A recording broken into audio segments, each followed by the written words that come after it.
আসসালামু আলাইকুম। আমি ডাক্তার মোহাম্মদ হুমায়ুন রশিদ, কাজ করছি নিউরোসার্জন সহযোগী অধ্যাপক হিসেবে ইস্ট ওয়েস্ট মেডিকেল কলেজ হাসপাতালে। আজকের এই জনসচেতনতামূলক ভিডিওটিতে আপনাদের সবাইকে স্বাগত।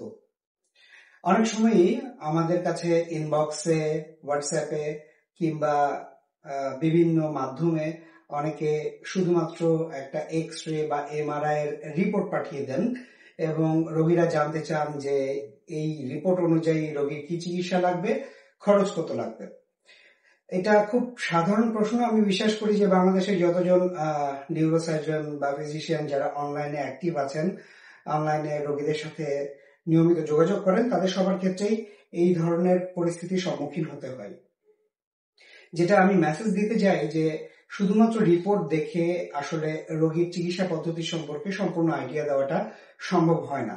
এর কারণ আমি আপনাকে একটা ভিডিও দেখাচ্ছি। সেই ভিডিওটিতে আপনি দেখতে পাচ্ছেন যে একটা এক্স রে এবং একটা এমআরআই এর কতটুকু পার্থক্য। অনেক সময় শুধু এক্স রে এর একটা রিপোর্ট দেখে বোঝা যায় না যে রোগীর কোমরের ডিস্ক জনিত সমস্যা ঠিক কতটুকু আছে।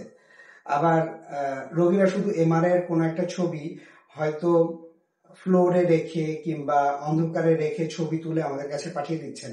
সেটা তো এমআরআই সম্পর্কে খুব ভালো আইডিয়া করা যায় না। তার কারণ আপনি একটা ভিডিওতে দেখেন যে এমআরআই আসলে আমাদেরকে কত কি দেখতে হয়।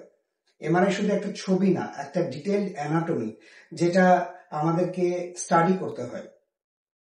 অনেক সময় অনলাইন রিপোর্টিং এর জন্য অনেক ছোট ছোট ব্যাপারগুলো মিস হয়ে যায়, যেটা আমরা যখন ফিজিক্যালি ছবিটা দেখি, এমআরআই এর ফিল্ম দেখি, তখন আমরা এই ডিটেইল অ্যানাটমিটা পর্যালোচনা করি এবং একই সাথে রোগীর ক্লিনিক্যাল কন্ডিশন কি আছে সেটাও আমরা এই রেডিওলজিক্যাল ইমেজের সাথে কম্পেয়ার করি এবং সেটার মাধ্যমে চিকিৎসা পদ্ধতি নির্ধারণ করা হয়ে থাকে।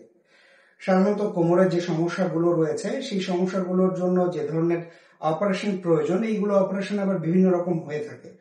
যেমন minimally invasive surgery, micro discectomy, open discectomy, minimally invasive fusion surgery, open fusion surgery, এরকম বিভিন্ন ধরনের অপারেটিভ প্রসিডিউর এক একটা থেকে আলাদা এবং এক এক রোগীর জন্য প্রযোজ্য। কোনোটাতে হসপিটাল স্টে কম থাকে, কোনোটাতে হসপিটাল স্টে বেশি হয়, কোনোটাতে ইমপ্ল্যান্টের প্রয়োজন হয়, যেমন রড স্ক্রুর প্রয়োজন হয়।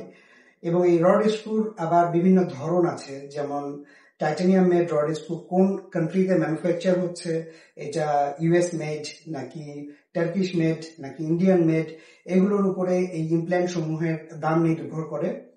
এবং অনেক ক্ষেত্রে মাইক্রোস্কোপের ব্যবহার হয়, সি আর্ম প্রযুক্তির ব্যবহার হয়, অনেক অপারেশনে এগুলোর কম ব্যবহার হয়। এই যে সি আর্ম, মাইক্রোস্কোপ, ইমপ্ল্যান্ট, এগুলোর ধরন, হাসপাতালের স্টে, এসব অনেক কিছুর উপরে আসলে খরচ নির্ভর করে। সুতরাং গ্রসলি যদি কেউ কখনো রিপোর্ট পাঠিয়ে শুধু জিজ্ঞেস করেন যে এটার জন্য কি অপারেশন করতে হবে, সেটার উত্তর দেওয়াটা আমাদের জন্য খুবই কঠিন হয়ে যায়।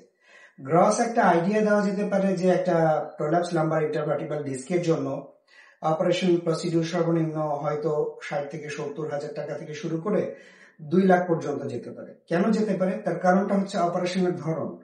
যদি মাইক্রোডিস্কেক্টমি করা হয় সেক্ষেত্রে কম সময়ে কম খরচেই করা যেতে পারে, কিন্তু সেই একই সার্জারি যখন এন্ডোস্কোপিক স্পাইন সার্জারির মাধ্যমে করা হবে সেক্ষেত্রে এইসব প্রযুক্তি ব্যবহারের জন্য খরচ অনেকটা বেড়ে যেতে পারে।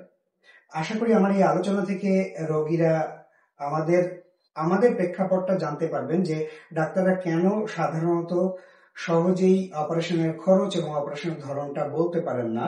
তার কারণটা হচ্ছে ক্লিনিক্যাল রেডিওলজিক্যাল কোরিলেশন ছাড়া অ্যাকিউরেট ইনফরমেশন শেয়ার করাটা আমাদের জন্য ডিফিকাল্ট হয়ে যায়। আশা করি এই ব্যাপারগুলো নিজেরা জানবেন এবং অন্যদেরকে জানাবেন। সবাই ভালো থাকবেন। আসসালামু আলাইকুম ওয়া রাহমাতুল্লাহ।